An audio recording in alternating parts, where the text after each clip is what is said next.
Hello students, now we'll be moving to the second part of JEE NEET, which will include the topics Section B, nearest neighbor distance and packing fraction or packing efficiency and density. Packing fraction, packing efficiency और density पे almost अपन ने बहुत practice किया है जो हमारा IC3 और HA3 था, तो उसमें इतने वेराइटी ऑफ क्वेश्चंस नहीं होंगे, एक दो वेराइटी हैं, ज़्यादा नहीं है। मेन अपना नया एक टॉपिक है नियरेस्ट नेबर डिस्टेंस, जिसका अपने को थ्योरी पढ़ना है।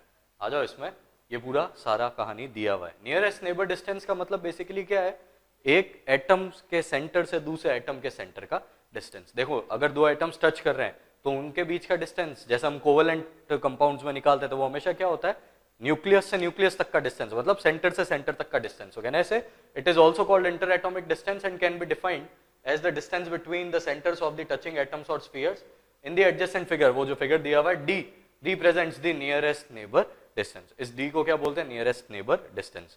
क्या मैं बोल सकता हूं कि अगर दोनों एटम्स का रेडियाई सेम है आर और आर, तो ये 2r के बराबर होगा, मतलब ये डायमीटर के बराबर होगा, ठीक है। तो अभी नियरेस्ट नेबर डिस्टेंस अगर सिंपल क्यूबिक में मेरे को निकालना है, सिंपल क्यूबिक के अंदर अगर तुम लोगों को याद हो, सिंपल क्यूबिक के अंदर क्या था, सिंपल क्यूबिक में a और r में रिलेशन क्या था।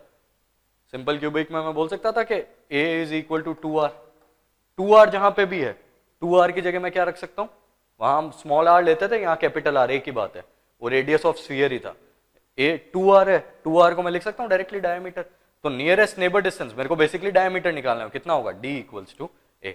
बीसीसी में कहना ऐसे √3a is equal to 4r होता था, उसको मैं 2 इंटू 2r लिख सकता हूँ। ये 2r क्या हो गया, d, यहाँ से d का वैल्यू क्या आ जाएगा, √3a/2, वही दिया हुआ है √3a/2। एफसीसी के अंदर क्या होता था, √2a is equal to 4r होता था, 2 इंटू 2r लिख दूंगा मैं, 2r क्या हो जाएगा, d, ठीक है, 2r का वैल्यू क्या हो जाएगा, d। सो कहना ऐसे d will be equal to √2a/2, ये √2 का स्क्वायर है, 2 को हम लिख सकते हैं, क्या हो जाएगा ये 1/√2 इंटू ए। तो ये नियरेस्ट नेबर डिस्टेंसेज है, ये अपने को ध्यान रखना है। इसके बेसिस पे क्या होगा, हेल्प मिलेगा।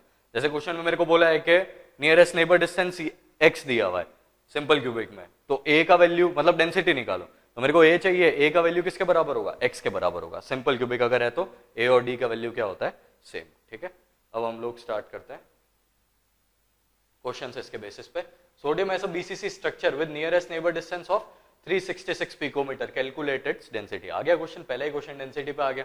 बीसीसी स्ट्रक्चर है, बीसीसी के लिए नियरेस्ट नेबर 366, तुम भूल जाओ उसको, तुम सिर्फ ये याद रखो, ये तो याद है ना तुमको, तो मैं लिख सकता हूं इसको 2d, √3a is equal to 2d, क्योंकि मेरे को क्वेश्चन में क्या दिया है, नियरेस्ट नेबर डिस्टेंस, d क्या होता है, 2r होता है, a का वैल्यू क्या आ जाएगा, 2d/√3, मतलब 2 इंटू 366/√3, ठीक है। अभी आज के लिए सॉल्विंग पार्ट मैं नहीं करूंगा, डेंसिटी पे जो भी सॉल्विंग का पार्ट है वो आपको खुद करना है, क्योंकि अपन ने ऑलरेडी उस दिन कैलकुलेशंस का काफी प्रैक्टिस कर लिया, इसको खुद आपको सॉल्व करना है। कहना है ऐसे rho is equal to z, z का वैल्यू कितना है 2 इंटू मॉलिक्यूलर मास किसका, एटॉमिक मास सोडियम का 23, 6 इंटू 10⁻23 इंटू a का क्यूब। ये a का वैल्यू मैं यहाँ से उठा के क्या कर दूंगा, इधर पुट कर दूंगा। पिकोमीटर में तो उसको मेरे को क्या करना पड़ेगा, सेंटीमीटर में चेंज करना पड़ेगा, इंटू 10⁻⁸ करके, तो इसको सॉल्व करूंगा तो आंसर क्या आ जाएगा 1.02, ठीक है। ऐसा कोई खास कैलकुलेशन नहीं है इसके अंदर, ये अप्रोक्सीमेटली वैल्यू तुम्हारा 450 के आसपास आएगा,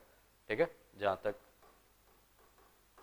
450 पिकोमीटर, इसको अपन लिख सकते हैं 4.5 इंटू 10⁻⁸ सेंटीमीटर। अब क्या लेना है, 4.5 का क्यूब, 4.5, 4.3, 4.4 ऐसा कुछ वैल्यू आएगा, उसका क्यूब करूंगा तो अप्रोक्सीमेटली कितना होगा, 4 का क्यूब 64 होता है, तो 4.5 का अप्रोक्सीमेटली हम ले सकते हैं 75 के आसपास, 75 लेके सॉल्व करोगे आंसर इजीली आ जाएगा, ठीक है। ये यूज है नियरेस्ट नेबर डिस्टेंस का। इस पे स्ट्रेट फॉरवर्ड क्वेश्चन आता है, बाकी ऐसा कोई टेंशन वाला काम नहीं है इसमें। नेक्स्ट पे जाते हैं, इसमें दिया हुआ है ज़ीनॉन क्रिस्टलाइजेस इन एफसीसी लैटिस, एज लेंथ 620 है, find the nearest neighbour distance and radius of the xenon atom. FCC है, एज लेंथ कितना है 620, क्या मैं बोल सकता हूं कि √2a is equal to 4r होता है, यहां से अपन r निकाल दे, पहले r क्या आ जाएगा, √2a, √2 इंटू 620/4, बहुत ईजी सा कैलकुलेशन है, इसको सॉल्व करोगे आंसर कितना आ रहा है 219.25 पिकोमीटर। नियरेस्ट नेबर डिस्टेंस मतलब डबल ऑफ r, तो 2 इंटू r करूंगा तो आंसर क्या आ जाएगा 438.5 पिकोमीटर। बहुत ही बेसिक सा क्वेश्चन है, इसमें भी कुछ नहीं था। नेक्स्ट क्वेश्चन पे चलते हैं अपन। हाँ, ये बहुत अच्छा क्वेश्चन है, एग्जाम में आया हुआ है, जेई में एक बार आया हुआ। The packing efficiency of 2d square unit cell, ये एक स्क्वायर है, उसके अंदर क्या है, डायमेंशन 2 डायमेंशन है, क्या निकालना है मेरे को? Packing efficiency. अच्छा, अपने को पैकिंग एफिशिएंसी 3 के लिए आता है, सिंपल, क्यूबिक, बॉडी सेंटर्ड और फेस सेंटर्ड के लिए। लेकिन इस केस में मेरे को क्या बोला है, वो जो फिगर्स है वो सब 3D थे, लेकिन ये क्या है 2D फिगर है। 3D फिगर था तो मैंने वॉल्यूम के हिसाब से फॉर्मूला निकाला था। अगर 2D फिगर है तो किसके हिसाब से निकलेगा? एरिया के हिसाब से। क्या मैं बोल सकता हूं कि ये जो मैं शेडिंग कर रहा हूं ये वाला ही एरिया है जो इस फिगर, इसने स्क्वायर का निकालने को बोला है, स्क्वायर के अंदर मैं बोल सकता हूं ये वाला एरिया है जो शेडेड है, रेड कलर में जो शेडेड है वही पार्ट है जो क्या है, फिल किया हुआ है। ये वाला जो पार्ट है ना, ये जो भी स्फीयर्स बने हुए ये फिल्ड स्फीयर्स हैं, ये सब वॉइड्स हैं।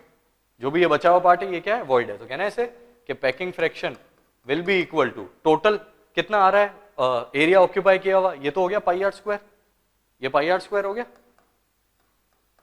ठीक है, इसका रेडियस मान लेता हूं मैं आर। ये क्या है इस पूरे को, ये क्या है 1/4 है, ये भी 1/4 है, ये भी 1/4 है, ये भी 1/4 है। तो कहना है इसे there are 4 parts whose area is 1/4।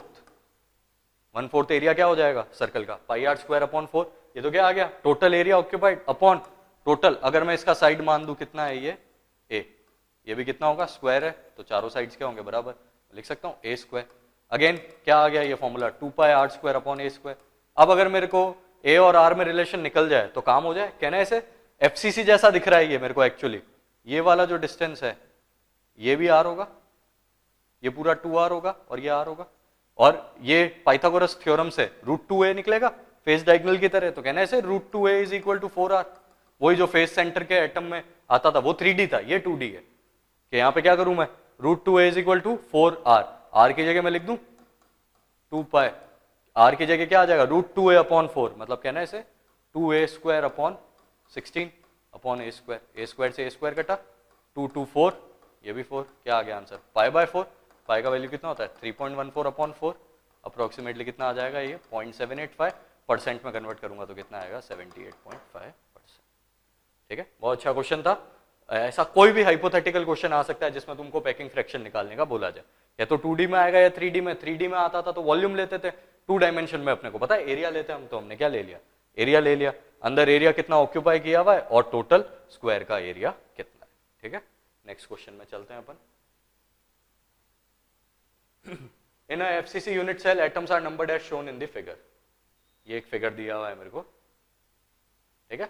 और इसमें बोला है कि the atoms that are not touching each other are, ये भी बहुत अच्छा क्वेश्चन है। Atom 3 is the face center of front face, ये वाले एटम के बारे में बताया, बाकी तो दिख रहा है ये 4 है, ये क्या है साइड वाले फेस का फेस सेंटर एटम है, ये 1 और 2 कॉर्नर्स का, 3 का है सामने वाले, ये जो फ्रंट फेस है इसका फेस सेंटर का एटम है। कौन से एटम एक दूसरे को टच नहीं करेंगे, 3 और 4 बिल्कुल टच करेंगे एक दूसरे को, क्योंकि फेस सेंटर के एटम्स आपस में एक दूसरे को टच करते हैं। 1 और 3 क्या एक दूसरे को टच करेगा? हाँ, क्यों नहीं टच करेगा? क्योंकि तुम समझो ये चीज कि ये जो फेस सेंटर का एटम है ये इसको इसको इसको और इसको, इन चारों को टच करेगा ना, क्योंकि यही चारों एटम्स है कॉर्नर्स पे जिनके फेस पे ये इनका सेंटर एटम है, तो ये भी टच करेगा। 1 और 2 क्या मैं बोल सकता हूं यही आंसर होगा मेरा, क्यों? Because 1 and 2 are corner atoms and whenever face centered atom is present,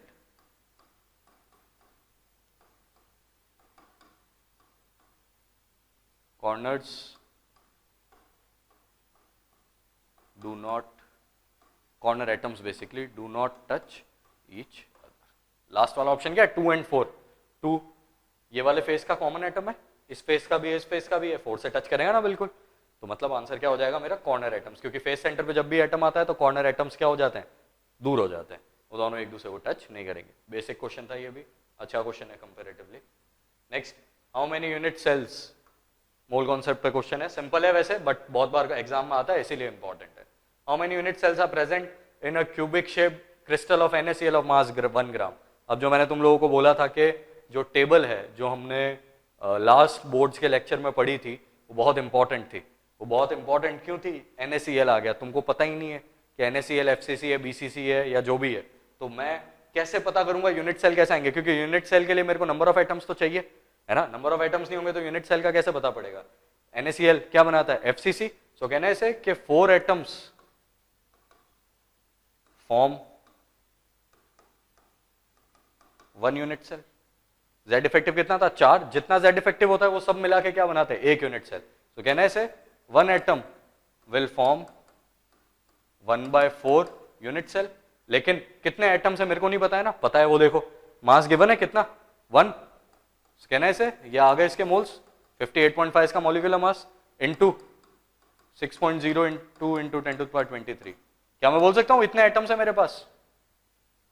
समझ में आया? ये क्या है मोल्स। मोल्स को अगर मैं एवोगैड्रो नंबर से मल्टीप्लाई करूं तो नंबर ऑफ एटम्स आ जाएंगे। मैं बोल सकता हूं इतने एटम्स है मेरे पास। तो जब एक एटम में 1/4 था यूनिट सेल, मेरे को यूनिट सेल्स पूछे, तो इतने एटम्स में कितना हो जाएगा 6.02 इंटू 10⁻23 अपॉन 58 इंटू 1/4। ठीक है, इसको सॉल्व करेंगे तो ये वैल्यू निकल के आ जाएगा। बहुत इंपॉर्टेंट चीज है, फर्स्ट लाइन इंपॉर्टेंट है, बाकी तो मोल कॉन्सेप्ट है और कुछ नहीं है इसमें। तो इसीलिए क्या Z इफेक्टिव मालूम होना जरूरी है। इन टाइप के क्वेश्चंस को सॉल्व करने का बेसिक तरीका यही है। एक यूनिट सेल में कितने एटम्स होते हैं? यूनिट सेल में हमेशा नंबर ऑफ एटम्स कौन से निकालते हैं अपन? शेयरिंग वाले, Z इफेक्टिव वाले। Z इफेक्टिव कितना होता है एक यूनिट सेल में? NaCl में, FCC में 4, उसके हिसाब से सॉल्विंग हो जाएगा। Next, edge length of a cube is 340 picometre. बहुत ही बेसिक सा क्वेश्चन है। It's face diagonal and body diagonal would be. Face diagonal कितना होगा? √2 है, मतलब कितना √2 इंटू 340। तो सॉल्व कर लेना, आंसर आ जाएगा। फिर बॉडी डायगोनल कितना होगा? √3 है, इसको भी सॉल्व कर लेना, √3 इंटू 340 सॉल्व करोगे आंसर आ जाएगा। बॉडी डायगोनल का लेंथ कितना होता है? √3 है। फेस डायगोनल का कितना होता है? √2 है। Moving on to the next question, the pycnometric density, बहुत इंपॉर्टेंट है ये भी, of NaCl crystal is 2.165 into 10⁻³ kg per meter cube, while its X-ray density is 2.178 into 10⁻³ kg per meter cube. The fraction of unoccupied sites in NaCl crystal is, अभी मैंने bracket में उसका meaning लिखा है, पिक्नोमेट्रिक का मतलब ट्रू डेंसिटी। देखो एक तो क्या हुआ एक्सरे डेंसिटी, मतलब वो तो क्या है थियोरेटिकल डेंसिटी है कि इतनी डेंसिटी होनी चाहिए थी। ये क्या है ऑब्जर्व डेंसिटी, कि एक्चुअली डेंसिटी इतनी है। देखो ना कम है, यहाँ 2.178 था, यहाँ क्या है 2.165। मेरे को क्या निकालना है? Fraction of unoccupied sites. क्या मैं बोल सकता हूँ कि ये टोटल डेंसिटी था और ये ऑब्जर्व डेंसिटी है, मतलब जो हमने कैलकुलेट जो उसमें ट्रू डेंसिटी मिला है, तो इनका जो भी डिफरेंस होगा वो मैं बोल सकता हूँ कि अनऑक्यूपाइड साइट्स के लिए होगा। लेकिन ये तो डेंसिटी दिया है मेरे को। पैकिंग फ्रैक्शन में तो क्या चाहिए होता है? पैकिंग फ्रैक्शन में तो वॉल्यूम चाहिए होता है। तो कहना है इसे कि unoccupied volume will be equal to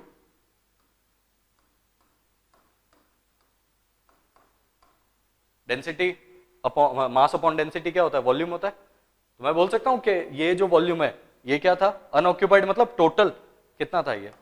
सो मैं यहाँ पे क्या लिख दूंगा, रो 1 कितना था 2.165 इंटू 10⁻3। चेंज मत करो यूनिट इसका, मतलब यूनिट वही रहने दो, 2.165 आ जाएगा यहाँ पे। और ये क्या आ जाएगा 2.178 इंटू 10⁻3। m कॉमन लूंगा मैं, बाहर आ जाएगा। ऊपर डिफरेंस कितना आ रहा है 0.013 और LCM बस, और तो कुछ नहीं आएगा। 0.013 आ जाएगा यहाँ पे, ये आ गया। और नीचे क्या आ जाएगा 2.165 इंटू 2.178 इंटू 10⁻6। ठीक है, ये तो क्या हो गया अनऑक्यूपाइड वॉल्यूम। अच्छा अब मैं निकालूं नीचे टोटल वॉल्यूम कितना है। टोटल वॉल्यूम किस डेंसिटी के हिसाब से निकलेगा? इसके हिसाब से, उसके हिसाब से? टोटल वॉल्यूम किसके हिसाब से निकलेगा? टोटल वॉल्यूम मेरा इसके हिसाब से निकलेगा या इसके हिसाब से निकलेगा? टोटल वॉल्यूम हमेशा किसके हिसाब से निकलेगा? जो एक्चुअल मेरे को मिल रहा है, मतलब पिक्नोमेट्रिक डेंसिटी के हिसाब से। तो